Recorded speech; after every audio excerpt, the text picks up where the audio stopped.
You're what? That's what King Loth shouted to his daughter, Princess Thenyu, one angry night in the late 6th century. King Loth was the ruler of all the lands of Lothian around here.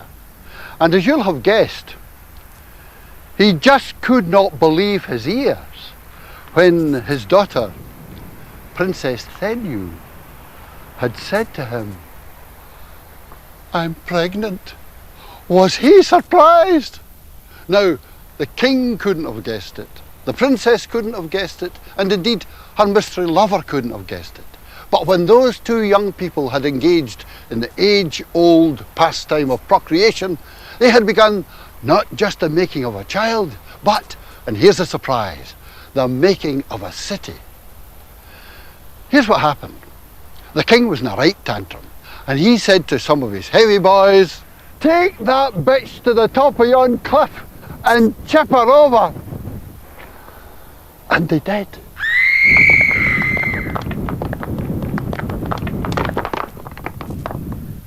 But by a miracle, she survived.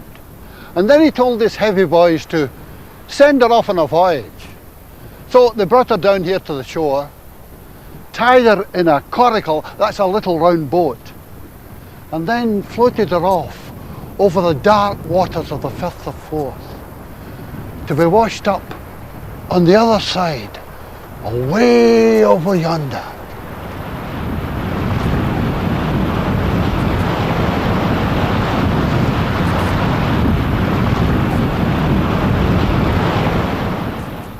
Here in Coorous, the kindly Saint Servanus, Serf for short, and his monks lived in the wee monastery up the hill there. Now in this particular morning, they were down on the shore doing what they did most mornings, raking among the rocks for sea coal to keep the home fires burning. Imagine their surprise when this wee coracle bumps up in the pebbles right beside them. But faster than it takes to shout, "Holy smoke!" the monks lifted the exhausted lass from the coracle and wheeshed her up to the monastery, where, in due course, she gave birth to her son, whom St. Serf christened Kentigern, but nicknamed Mungo, which means best friend. The old monastery disappeared long, long ago, but the story of Princess Thenyu and her wee wain is remembered in the stained glass of Coorous Abbey. Mungo grew to manhood in the old monastery. He was St. Serf's favourite pupil, highly intelligent, well educated, God-fearing. But since he had acquired the habit of performing the odd wee miracle now and again, his colleagues came to regard him as a bit of a smart-ass. Their jealousy finally drove him from the monastery, and he and his friends bade their farewells and headed westward. Near Stirling, he came upon the good and ancient St. Fergus, just about ready to depart this life. And Fergus said to him, "Son, take me on this new cart, pulled by these two untamed bulls, and let them wander westward. And wherever they stop of their own accord, I want you to bury me there, and make that the dwelling place for you and your followers." Mungo followed the bulls, and they led him by this Hoggenfield Loch, and along a burn which flowed out of the loch, the Mollendiner, and he caught salmon in it for his dinner. Finally, the bulls stopped on this dear green hill. Yes, and Glasgow Cathedral is built on it now.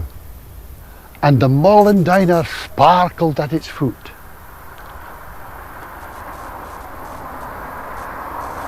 But the Mollendiner has gone forever, you say?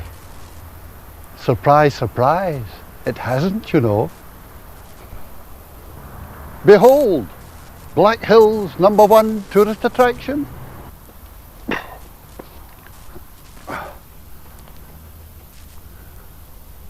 The Mollendiner waterfall. Well, Sometimes water splashes over it. Can't you just imagine St Mungo guddling a big salmon? They were sick eating the stuff. In fact, some people say that it was Mungo's monks who coined the phrase holy mackerel because they wished they could get some mackerel just for a change. I'm off. Who's for a fish supper? Mungo buried St Fergus on this hill, waiting of course until the old man had died. So Mungo set up his church and community in this place. Imagine the scene. A cluster of wee wooden huts across a grassy hilltop, and the salmon cooking away on a smoky fire. Can you picture the saintly man standing just about here and gazing away out yonder into the future and thinking to himself, I can feel a city coming on, an uncommon city, my city, home for a constantly renewable collection of the human race which will spend much of its time taking the rest of the world by surprise. The show was on the road. It took 900 years before they got rid of the wee wooden huts and replaced them with this big kit that we see here now. Oh, and by the way, I should tell you, eventually the place got called Glasgow. Oh, but please, let's dodge the arguments about what the name means. Let's just go and get surprised. And here's a wee starter.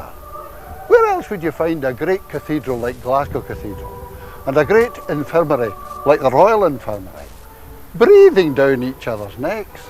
Look, they're nearly bumping into each other.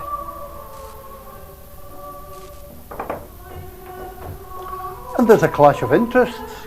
The staff of the cathedral are always hoping to get people into heaven, while the staff of the infirmary are always trying to keep people out of heaven. Some people have turned curly-headed with the surprises that have hit them in this cathedral. But niggling at the back of my mind is a tale about a man, an Italian guy I think, and he took Glasgow by surprise, and even indeed took innocent visitors to the cathedral by surprise. Now, what was his name? My name is Vincenzo Lunardi.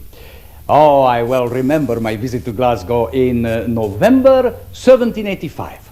Of course, my fame had come to the city before me, and Glasgow loved me, especially the Glasgow ladies. Huh?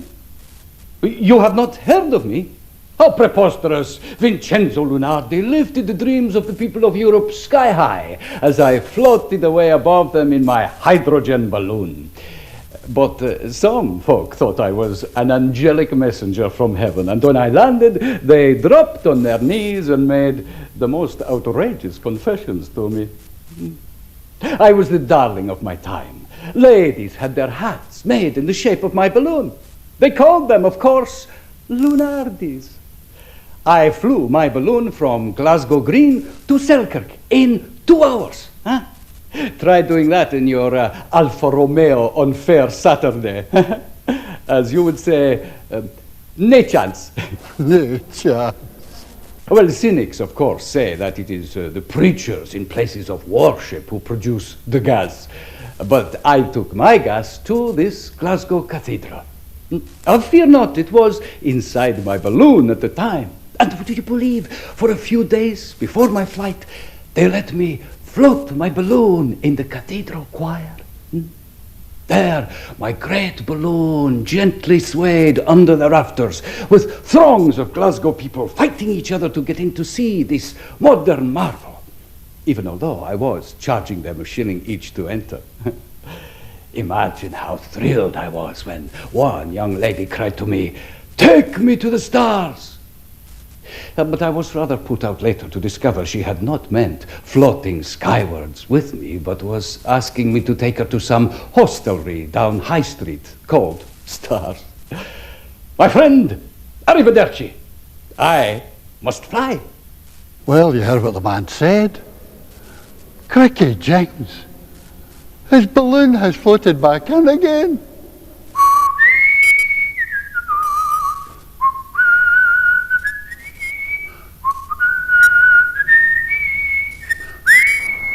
There is no record of whether it rained on Glasgow Green that day that Lunardi flew off in his balloon towards Selkirk. If it had, then the ladies would only have had their parasols for protection, but had they been able to wait another 39 years, a fellow who lies in this graveyard could have offered them much better protection. This chemist discovered that round about 1818, the chemical works were producing more and more ammonia. And when he changed ammonia into naphtha, it dissolved rubber. And here's the surprise. When he applied this new solution to ordinary cloth, he made it permanently waterproof. And by 1824, he was producing his Macintosh raincoats. From then on, everybody could pack a Mac. Charles Macintosh lies here. And he couldn't care less whether it rains or not. Talk about surprises. Here I was soaking up the atmosphere of this great cathedral, when suddenly this superior West End lady hit me with this question. Do you know where our Coccinella Day is? And I said, well, perhaps he's signed for Manchester United. And she said, don't be ridiculous. And then she said, Let me broaden your obviously limited knowledge by telling you that a Coccinella Day is a ladybird. Yes, a ladybird. And our cathedral is the only one in the land to have its very own ladybird. Now, don't you move from that spot, my man, till I show you exactly how we acquired our ladybird. One morning in 1943, Commander Alistair Montgomery was patrolling with his motor torpedo boat in the North Sea between Yarmouth and the Dutch coast. You see, war was on then. The commander was such a nice chap, well educated, from a good family, lived in Sarn, down Ayrshire way. Anyway, there had been some air action, and the crew of the MTB, that's short for motor torpedo boat, yes, the crew had rescued 2 German airmen. Now, shortly afterwards, the commander and his officers were studying charts in the chart room, a very good place to study charts, of course. Well, when suddenly a ladybird landed on the very chart that they were looking at. Well, one officer was about to swipe the dear little thing when another officer yelled, No, stop. For goodness sake, never kill a ladybird. We'll have disgustingly bad luck if you do that. So the fool put his hand back in his pocket, and the ladybird survived. But the next thing they knew, German armed trawlers were attacking the MTB. Shells were popping all around them. The petrol tanks were ablaze, and all in all, it was a most unhappy interlude. But Cundy managed to get his boat back to base with all of his crew safe and sound. Now, was that not a miracle? And the German airmen survived as well. Wasn't it just a blessing that the officer hadn't scalped the poor wee ladybird? Now, this elegant chair here was unveiled in the early 1960s by the Queen Mother. It's a memorial to all the men of the Royal Naval Volunteer Reserve who were lost in the war. And you'll maybe understand why Commander Montgomery at that time insisted on a ladybird being carved somewhere on the chair. Now, would you just look up there? Here. It's Glasgow's smallest memorial. Now, feel free, my man, to proceed with the rest of your visit. And I thought to myself, that bird is some lady. But have I not seen her somewhere before? Some folk will tell you that the tail in that bronze horse up there actually moves. And the figure sitting astride it is, of course, King William III of Great Britain, known affectionately as King Billy, sometimes not affectionately. Now, horse and rider stood down at Glasgow Cross for nearly 200 years. And you know, there were revellers who would tell you that when they brought in the new year down there, they actually saw horse and rider jump down off the pedestal right on the stroke of midnight Hogmanay. The king would gallop his horse right down Salt Market to the Clyde, allow the horse to get a drink, gallop back up again, jump up on the pedestal, and they would be motionless for another year, except for the tail, they said. Now, horse and king were moved up here to Castle Street in 1923 because the poor horse was fed up having empty whisky bottles smashed in his backside down there every new year.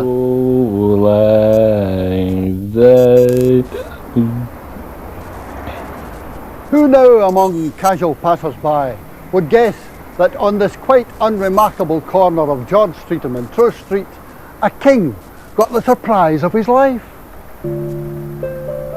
The occasion was the laying of the foundation stone for the new Royal Technical College, which is now part of Strathclyde University. A splendiferous gathering spread itself round this corner on the 14th of May 1903. All Glasgow's high Hegians and surrounding gentry. King Edward VII was to perform the honours. Oh, and there was a circle of proud workmen dressed in their best clean overalls here to see the ceremony. My dad was one of them. That's why I know what happened. The stone was suspended from a block and tackle while the gaffer mason spread the bed of mortar on which it would be set. At a signal, the stone was slowly lowered onto its bed. The king raised his silver trowel, tapped the stone on the four corners and said, "I declare the stone well and truly laid." In a flash, the gaffer mason roared, "Nah, Mr. King, it's a touch low in this back corner. Up with it, lads." And the dutiful squad hauled the stone back into the air. History stood still. The king gasped. The mortar bed was corrected, and the stone was laid back down, dead level. Hooray! But a gaffer mason had actually contradicted a king. Now, if I were to throw a haggis from this corner where a king was embarrassed, it would probably reach the Copthorne Hotel. No, don't try it. Don't waste a haggis.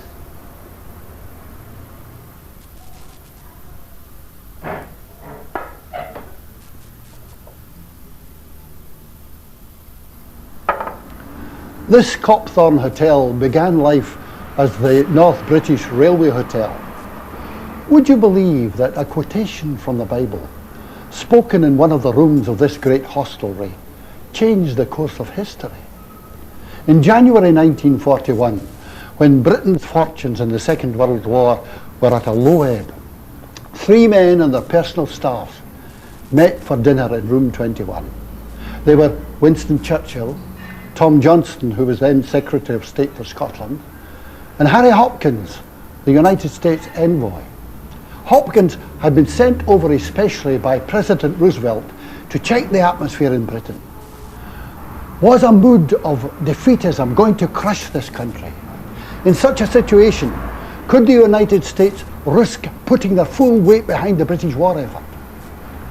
Churchill and Johnson were hoping to convince Hopkins that Britain was coming off the ropes, fighting mad and unbeatable. They were asking Uncle Sam to give us the big, beautiful backup.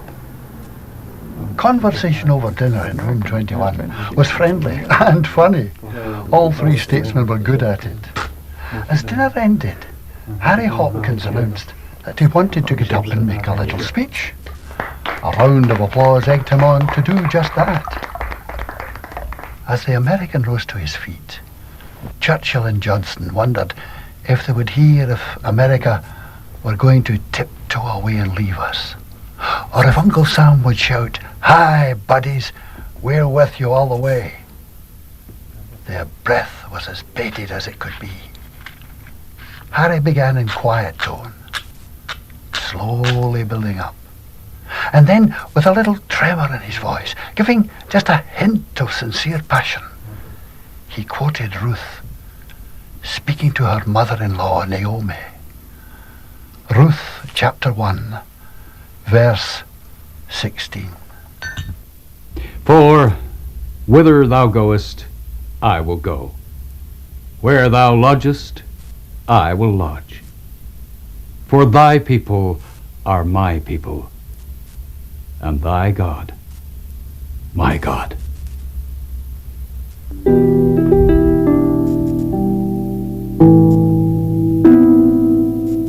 This coded message wrapped itself round Churchill's palpitating heart like a hot water bottle.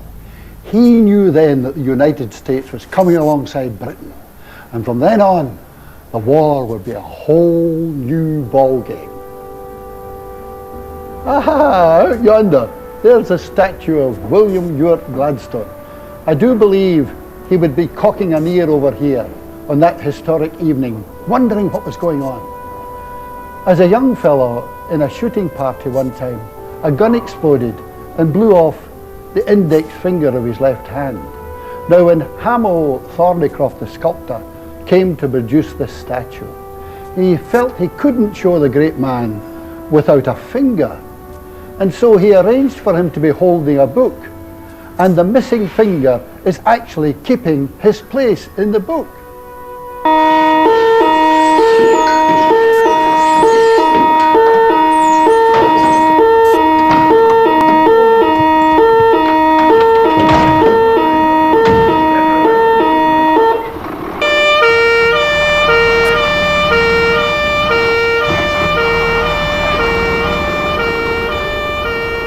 Glasgow, like every other big city, has had some spectacular fires in its time, and great feats of courage have been performed by Glasgow firemen.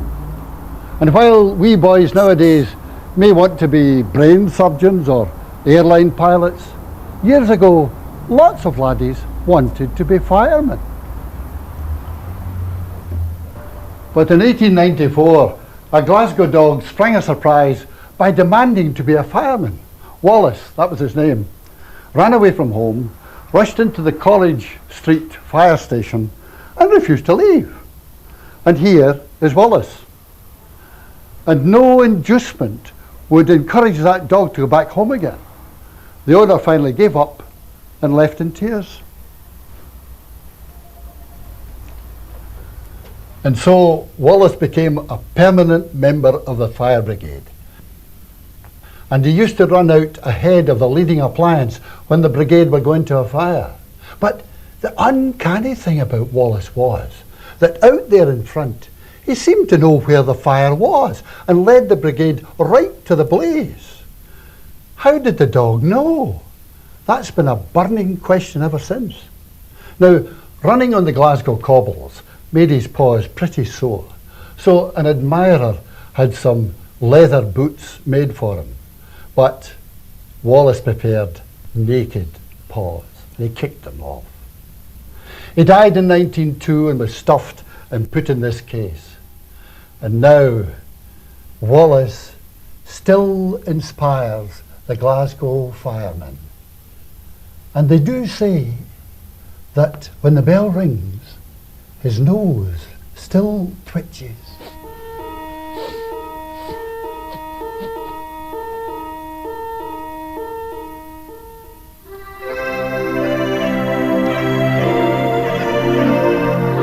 We've talked about one Wallace in Glasgow. Let's talk about another. Sir William Wallace, Guardian of Scotland, who fought so many battles for his country's freedom. On the 3rd of August 1305, he was asleep in a house here, near Rob Royston, on the edge of the city. He was tired and pretty defenceless. Suddenly, he was surprised by Sir John Monteith and 60 men there to capture Scotland's hero. They took him to a ghastly fate in London. This memorial is to that sad morning. Oh, but wait a minute. There's someone here back to pay tribute to the great warrior. Back remembering Braveheart. Oh no, it couldn't be. But it is. It's Mel Gibson. Hello, Mel. Don't hello Mel me. My name is Reid, James Reid, otherwise known as Jiminy. And I reckon what Big Will needed when Sir John Monteith and his men came to capture him here was a streetwise shop steward, somebody but myself. Now if I'd been here, I would have negotiated Sir John into a fankle. I'd have said to his men, working overtime, you can pay the overtime rates. I would have had him out on strike before you could say, up the union. And I tell you, Monteith would have been scarpering for his life with his scabbard between his legs. I reckon it could have changed the course of history. If I'd been here, it would have, you know. And he would have, you know.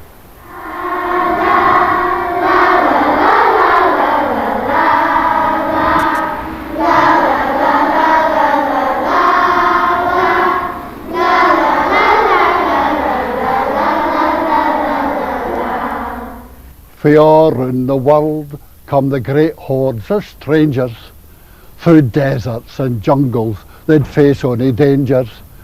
They'd gie their right arms to see Celtic and Rangers. Is that no a lovely surprise? Ibrox Stadium, home of Glasgow Rangers, one of the world's great sporting arenas.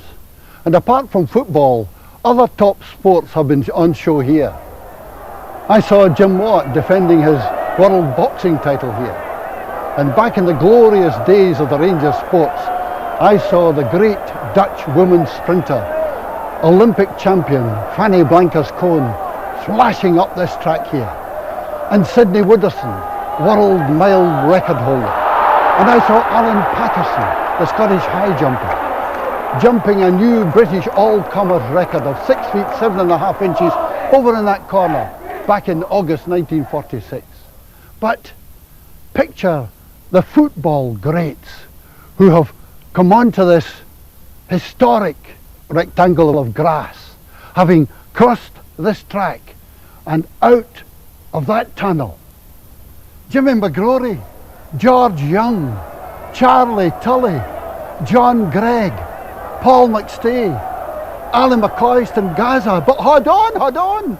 Here's a surprising surprise. Emerging from the tunnel at this very moment are Glasgow's most famous Celtic supporter and Glasgow's most famous Rangers supporter. Andy, it was never a penalty all the same. Come on, Cardinal, the man had the ball up his duke nearly. It had to be a penalty. Cardinal winning, Andy Cameron, what are you two doing here? Jimmy, that's a private conversation. Now, will you go and run round the track for Well, I always wanted to do that. I always wanted to win the Rangers sport. Aye, well, you followed Celtic all your life. There must have been a Rangers player that you would like to have taken to Parkhead. My man would be Willie Waddle. Oh. He came from the Forth. Uh-huh. I'm from Wishaw, and I saw him play against our school in the final of the Scottish Secondary School Shield, and then he went to Rangers. So I think I would like to have seen him in a green and white strip. My favourite all-time Celtic player, if I had a choice to bring to Ibrox, would have been a neighbour of mine from Rutherglen, Bobby Murdoch, who actually went to the same school as you at a different time, Ladies High, and he played along with Billy McNeil at school as well. But I remember Bobby as an 8-year-old playing against 12-year-olds, and he was just outstanding. He was a great player. Yeah, I've heard people who knew the Lisbon Lions well who said Murdoch the best. Aye, I thought so. He was a sort of linchpin, you know, great player. Anyway, are you ready for the greatest old firm encounter of all time? I came at keep you up. Lead on, Cameron.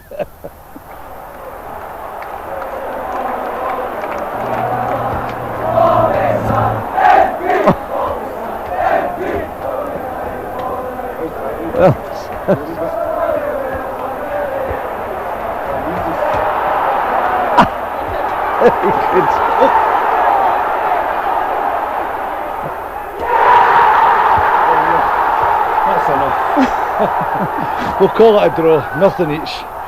I think Tommy Burns and Walter Smith would tell us to keep it up with our own jobs. Sure. Yeah.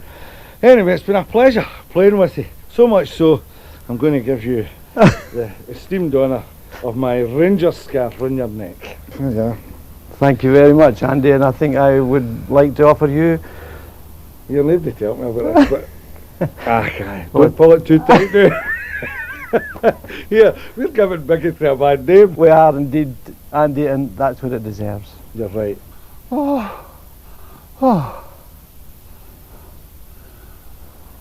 This scene has caused roars that are simply atomic. The cheers and the singing are quite metronomic. The Cardinal kicking a ball with the comic. Is that no a lovely surprise? Sauchiehall Street, one of the world's most famous thoroughfares. Sauchiehall means the way of the willows, and that is how the Willow Tea Room got its name.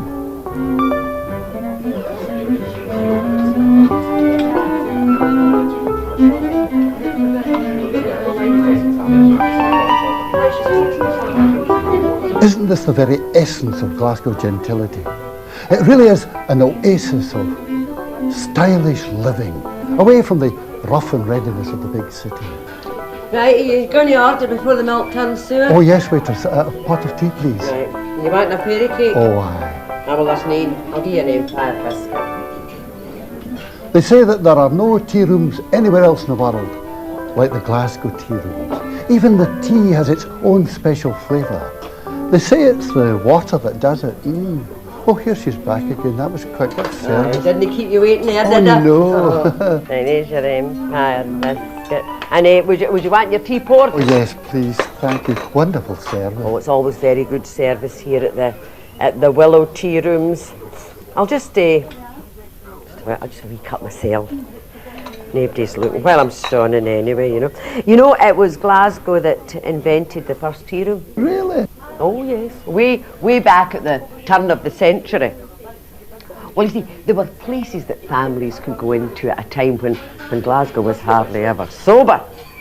Bevying, that was the pastime, you know what I'm saying? Right. So, of course, the temperance societies, they were delighted when Miss Cranston opened her tea rooms. Well, it meant that wives could force cups of tea into their men's hands to replace the glasses of whisky in the pint measures. And, of course, it became fashionable to visit the tea rooms. When you did, it was a sign that you weren't common, or nothing like that, you know. It was Glaswegians that invented that special method of holding the teacup. You know, like this. Right. You know, the wee pinky stuck up in the air. Of course, the Willow tea rooms became the last word in elegance. And Kate Cranston, she got that famous architect Charles Rennie Mackintosh. You know who I mean? Aye. Well, to design the place, I mean, just look round here. Look at it, it's deluxe. Deluxe. Oh, aye. Do you know, she even got them to design the cutlery. Of course, you know, I always think that... Here, listen, did you ask me to sit down here? What's your game? I could get my books for this, you know. Oh, I've met your type afore. Cheeky big thingy. Have I not seen her somewhere already? Glasgow's most famous coffee rooms stood near Glasgow Cross. The building began life as a town hall in 1740. It was changed to the Tontine Hotel and Coffee Rooms in 1783. The tobacco lords used to strut up and down here on the pavement in front of the rooms. The pavement was in an arcade arrangement with 10 arched openings facing onto Trongate. The interesting features of the Tontine building were the keystones of the arches, for each had a grotesque face carved upon it. And these Tontine faces became internationally famous. People came from all the earths and perts to see them. But when the building was demolished in the 1860s, the Tontine faces disappeared. After the Second World War, some good detective work by interested people recovered the faces, and they're preserved here at the Proven Lordship. Now, look at these faces. As your eye moves along the line, the faces get more grotesque. Mungo Naismith was the sculptor, but what magic spirit guided his hand so that he carved in one of those keystones the face of a famous Hollywood film star, some 200 years before the star was born? Behold, the face of the star of Stagecoach and True Grit, John Wayne. The hell you will.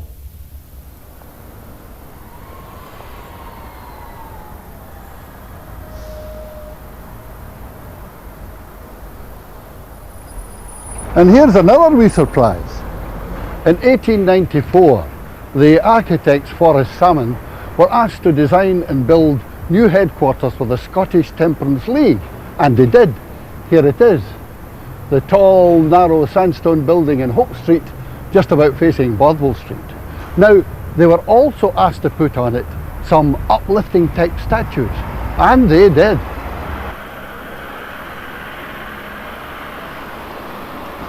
But the most interesting one is the one right on the apex.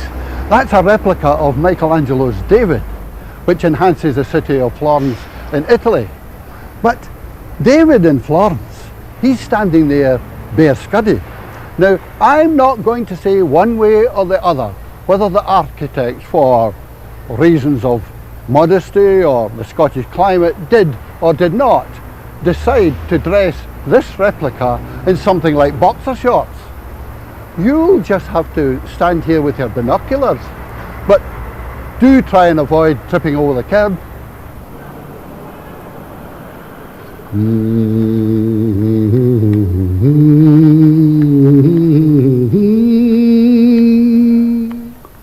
An architect called Forsyth went suddenly mad in 1876 when Willie White asked him to design and build a clay pipe factory here in Bain Street.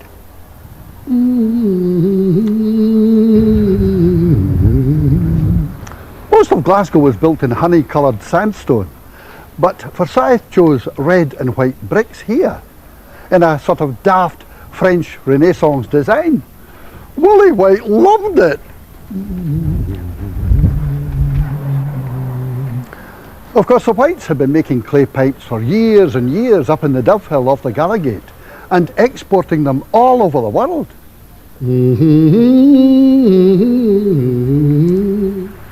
Would you believe that the United States cavalry puffed its way across the prairies, with each man having a White's pipe clenched in his teeth? And it is probable that poor General George Custer soaked his last sook on a White's pipe before Sitting Bull's Redskins slaughtered George and most of his men at the Little Bighorn in Montana.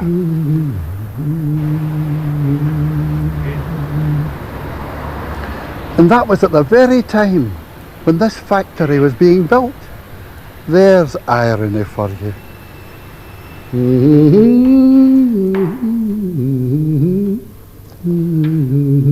The People's Palace has a collection of White's clay pipes.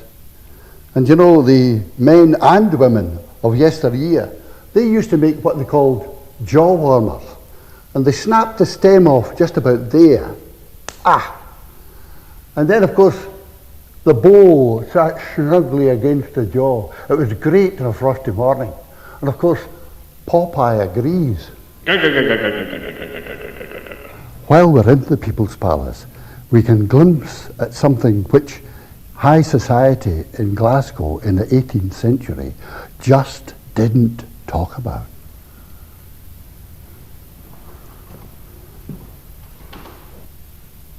John Glassford of Dougalston was one of the wealthiest of the great tobacco lords who strutted the Plainstanes in Trungate in the late 18th century. But John, a God-fearing man, agreed with the rest of the tobacco lords that their workers in the southern states of America on the plantations should really be respected and treated with Christian kindness.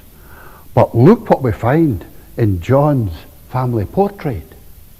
If you look on the edge of the picture just above John's chair, you can just see the dim outline of the little Negro boy whom John brought across from the States to be a uniformed servant.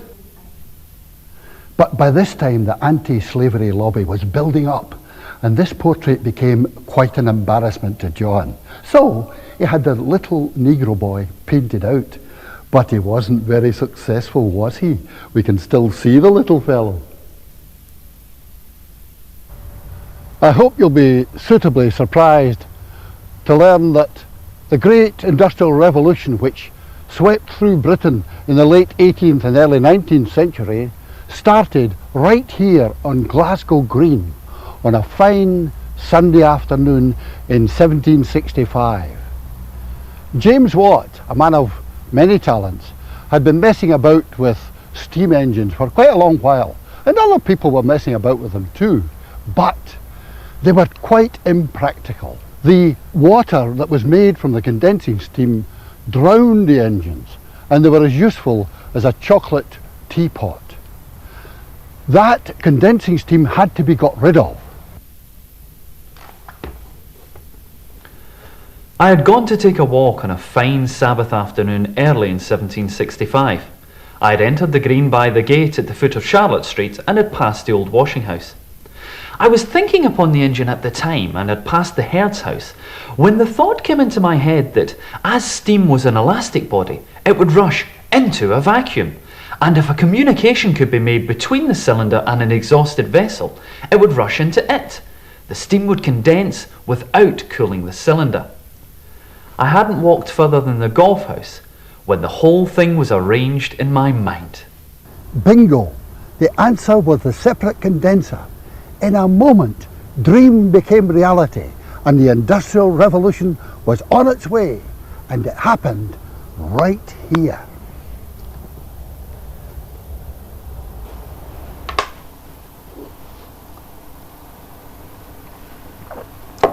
Glasgow has always been Dance City.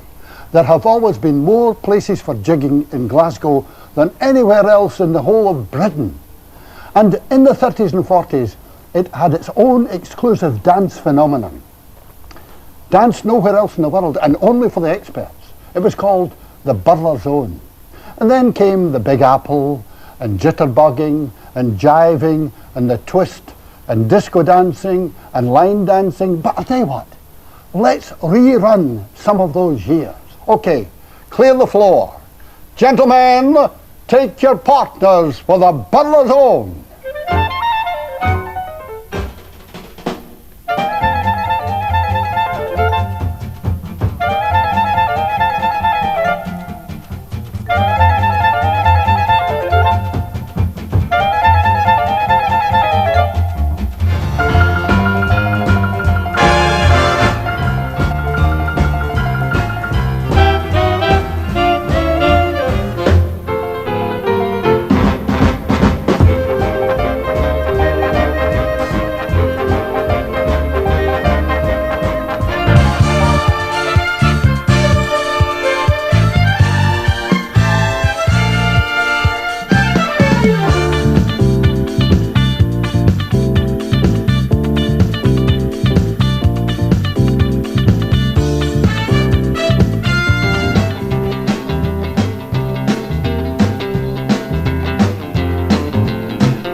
Dancing makes you hungry and thirsty. And you know, Glasgow has always said to strangers from all over the world, come in and make yourself at home. And that welcome has paid off, because those people have brought with them their native cultures and cooking and their native bevy. Indians, Italians, Chinese, Irish, and they have got rid of Glasgow's mince and totty image. Glasgow now has an international cuisine. And the marvellous thing is that those people who have brought their food and their drink to us to tickle our taste buds are now belonging to Glasgow. I belong to Glasgow, dear old Glasgow town. There's nothing the matter with Glasgow, for it's going round and round. I haven't come a working gang, as anywhere can see. But if I get a couple of drinks on a Saturday, Glasgow belongs to me. Some surprising people have belonged to Glasgow. Stan Laurel, the mate of Oliver Hardy, he belonged to Glasgow for a while when his dad was the manager of the Scotia Theatre in Stockwell Street. The Scotia became the Metropole. Stan began his show business career in the early years of the century at the Argyle Street Panopticon Theatre. A.E. Pickard, He was a great Glasgow eccentric who had bought the old Britannia Theatre and he renamed it the Panopticon. Now, Arthur Jefferson, who was Stan's dad, he said, "You will not go on the stage." So Stan, he came up to this theatre here, the Panopticon, and begged Pickard to let him do his act. Pickard agreed. Molly dear, listen here, I'm afraid to go home in the dark.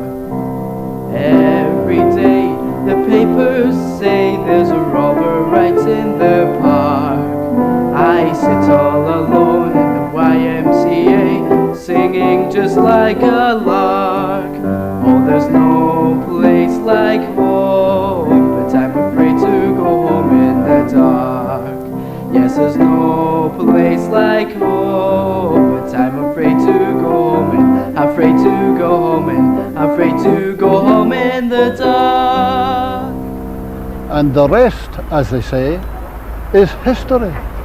While Stan Laurel was performing inside the theatre, another odd Glaswegian was performing outside on the pavement.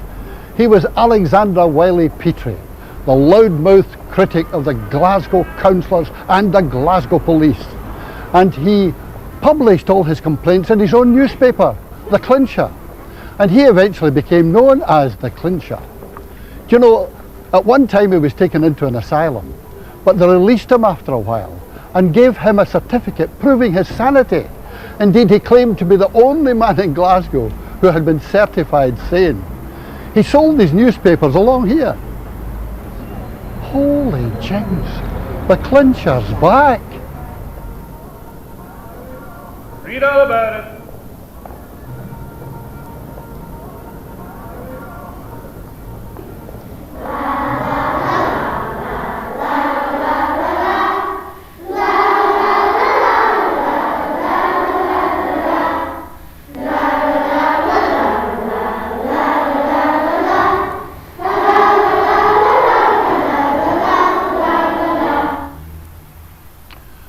Most people are surprised and shocked to learn that the author of Wee Willie Winkie is buried here in an unmarked grave in Tollcross Cemetery. Yes, Willie Miller, the Glasgow cabinet maker, who wrote the lullaby that has sent generations of Waynes to sleep all over the world, was laid to rest here in 1872. But who remembers? Yes, he is remembered here by this wee memorial in the necropolis.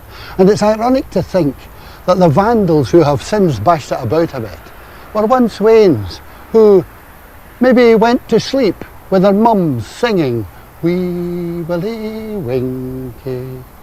But Wee Willie Winkie will outlive the vandals, because people hereabouts do say that sometimes, as the gloaming is settling over the necropolis in the cathedral square, the elf-like figure of Wee Willie Winkie can be seen dancing over the Bridge of Sighs into Cathedral Square as young voices sing his lullaby.